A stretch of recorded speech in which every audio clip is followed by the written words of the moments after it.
Hello everyone and welcome back. Immortal children are a massive taboo within the Twilight universe, as they are in several other vampire franchises. In Twilight, however, their creation is strictly forbidden by the volturi under penalty of execution. Before this, however, the existence of these beings was referred to by some as the plague of immortal children. In today's video, I'm going to take you through the backstory of immortal children and how they impacted the world when their numbers were sizable. An immortal child is a human infant who has been turned into a vampire at a very young age, some as young as 2 and possibly as old as 8 or 9, depending on their mental maturity. The younger the immortal child, the more difficult it is to control or attempt to control them.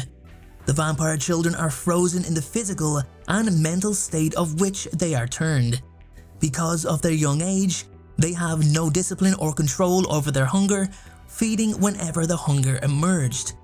These vampires still had super speed, super strength, and agility that came with the transition for a vampire of a suitable age. This made them very difficult to identify or become aware of before it was too late, very often resulting in a successful feed for the infant vampire. Being in such an infantile mindset, the immortal children didn't exactly stop after one victim, slaughtering dozens at a time. As a result, this openly aired the existence of the vampire race in an almost unrecoverable means of exposure. During the time of the plague, immortal children existed in huge numbers and were known to slaughter entire villages. This left the volturi little choice but to step in and ensure that all immortal children were destroyed. It was one of their most sacred laws and something they paid heavy attention to when any information on the creation of an immortal child was brought to their attention, hence why Arrow led a full entourage of every single volturi member to Forks, believing that Renesmee was indeed an immortal child after seeing Irina's memory. The best, or really the only example of an immortal child was the story of Vili, who was created by Sasha, the founding member of the Denali Coven. She created Vili when he was no more than 3 years of age, and for a time actually kept him under control, but more so kept him a secret from her adoptive vampire daughters, Irina, Kate and Tanya. In chapter 2 of Breaking Dawn, Carlisle gives a rather fitting tale of what happened, so I'm going to read that passage out, and it reads as follows. I don't know Tanya's mother's name, Carlisle had admitted, his golden eyes almost the exact shade of his fair hair, sad with remembering Tanya's pain. They never speak of her if they can avoid it, never think of her willingly.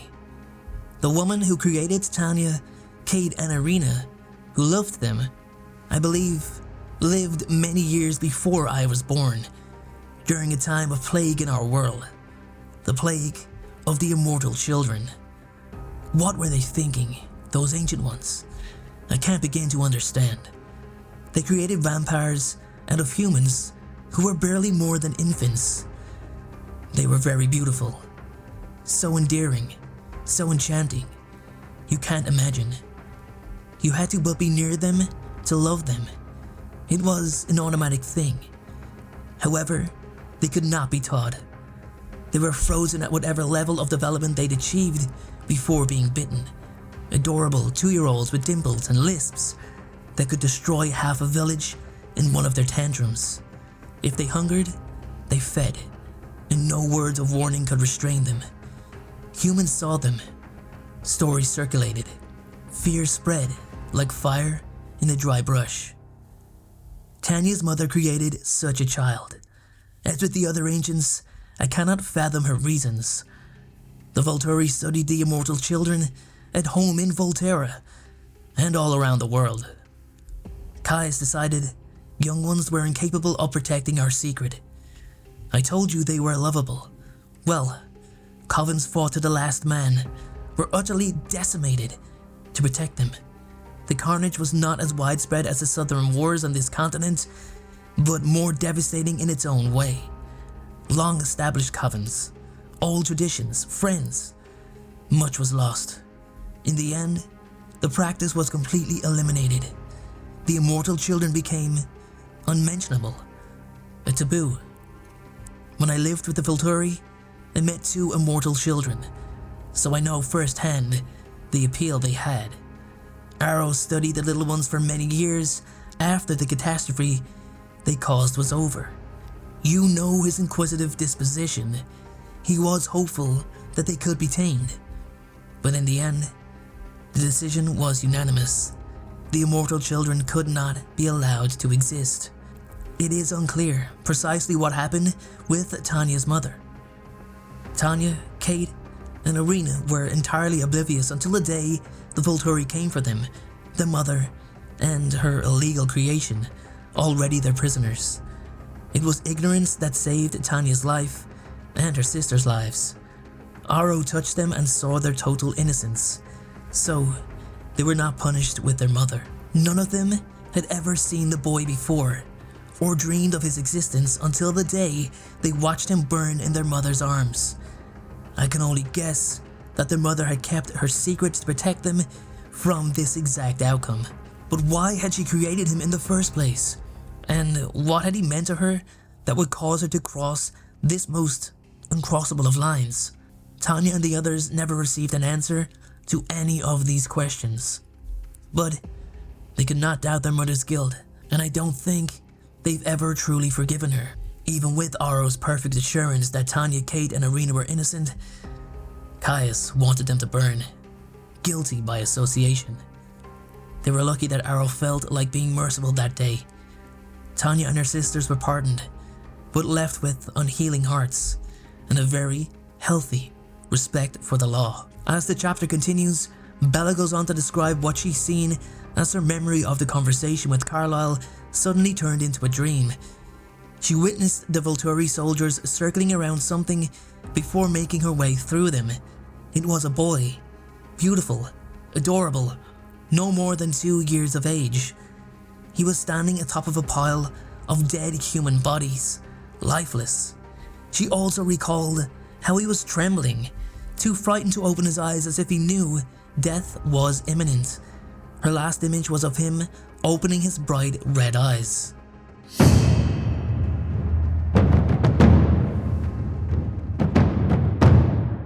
Even with everything that had occurred, the volturi did not know enough about Immortal Children to satisfy the total understanding of all vampire aspects. Despite their cold, emotionless approach to discipline, Arrow and Caius wanted to learn everything they could to reasonably justify condemning what would still be their own kind to extermination. As Carlisle says, Arrow studied them for quite some time with the hope that they could be tamed.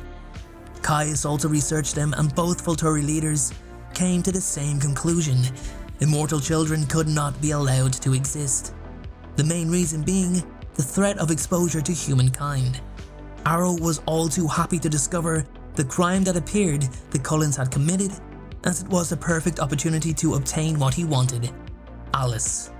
Arrow was an individual that would do whatever was necessary to get what he wants, even betray those closest to him. If you want to continue learning about Arrow's betrayal of Marcus, which included the murder of his own sister, then click the card here to continue the video.